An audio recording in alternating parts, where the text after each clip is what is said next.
اعوذ باللہ من الشیطان الرجیم، بسم اللہ الرحمن الرحیم۔ السلام علیکم پیارے ناظرین، ہمارے چینل میں خوش آمدید۔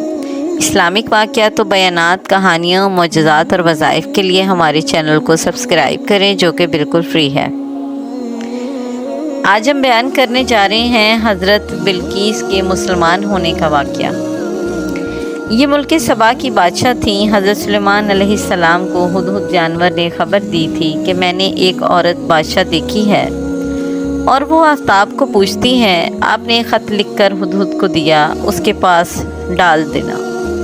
اس خط میں لکھا تھا کہ تم لوگ مسلمان ہو کر یہاں حاضر ہوں۔ اس خط کو پڑھ کر امیروں اور وزیروں سے اصلاح کی بہت بات چیت کے بعد خود ہی یہ صلاح قرار دی کہ میں ان کے پاس کچھ چیزیں سوغات کے طور پر بھیجتی ہوں۔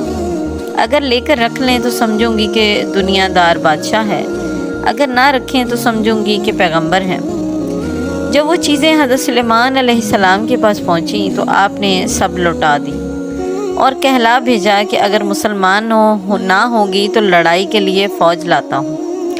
یہ پیغام سن کر یقین ہو گیا کہ بے شک پیغمبر ہیں اور مسلمان ہونے کے ارادے سے اپنے شہر سے چلی۔ ان کے چلنے کے بعد سلیمان علیہ السلام نے اپنے معجزے سے ان کا ایک بڑا بھاری قیمتی بادشاہی تخت تھا وہ اپنے دربار میں منگا لیا تھا، تاکہ بلقیس معجزہ بھی دیکھ لیں، اور اس کے موتی جواہر اکھاڑ کر دوسری طرف جڑوا دیے۔ جب بلقیس یہاں پہنچی تو حضرت سلیمان علیہ السلام کے حکم سے ان کی عقل آزمانے کو پوچھا گیا کہ دیکھو یہ تمہارا تخت نہیں ہے؟ غور سے دیکھ کر کہا کہ ہاں ویسا ہی ہے۔ اس طرح یوں کہا کہ کچھ صورت شکل بدل گئی تھی۔ اس جواب سے معلوم ہوا کہ بڑی عقل مند ہے۔ پھر سلیمان علیہ السلام نے بلقیس کو یہ بات دکھلانی چاہی کہ ہمارے خدا کی دی ہوئی بادشاہی تمہاری دنیا کی بادشاہی سے ویسے بھی زیادہ ہے۔ یہ بات دکھلانے کے واسطے حضرت سلیمان علیہ السلام نے حکم دیا کہ ایک حوض پانی سے بھر کر اس کے اوپر ایسے صاف شفاف کانچ کا فرش بنایا جائے کہ وہ نظر نہ آئے۔ حضرت سلیمان علیہ السلام ایسی جگہ جا بیٹھے جو آدمی وہاں پہنچنا چاہے حوض راستے میں پڑے۔ حضرت بلقیس کو اس جگہ حاضر ہونے کا حکم دیا۔ بلقیس جو حوض کے پاس پہنچی، کانچ تو نظر نہ آیا، یوں سمجھی کہ مجھ کو پانی کے اندر جانا پڑے گا، تو پانچیں چڑھانے لگیں۔ فوراً ان کو کہہ دیا گیا کہ اس پر کانچ کا فرش ہے، ویسے ہی چلی آؤ۔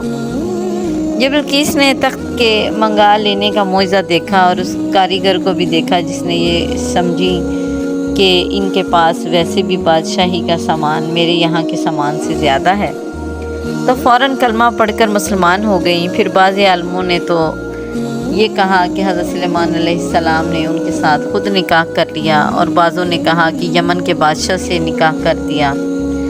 اللہ ہی کو معلوم ہے کیا ہوا۔ فائدہ دیکھو کیسی بے نفس تھیں کہ باوجود امیر اور بادشاہ ہونے کے جب دین کی سچی بات معلوم ہو گئی تو فوراً اس کو مان لیا۔ اس کے قبول کرنے میں شیخی نہیں کی، نہ باپ دادا کی رسم کو پکڑ کر بیٹھی۔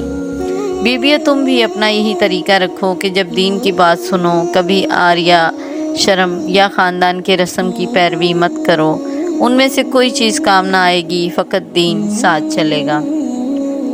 ہماری ویڈیو اچھی لگی ہے تو اس کو لائک کریں، ہمارے چینل کو سبسکرائب کریں۔ جزاک اللہ۔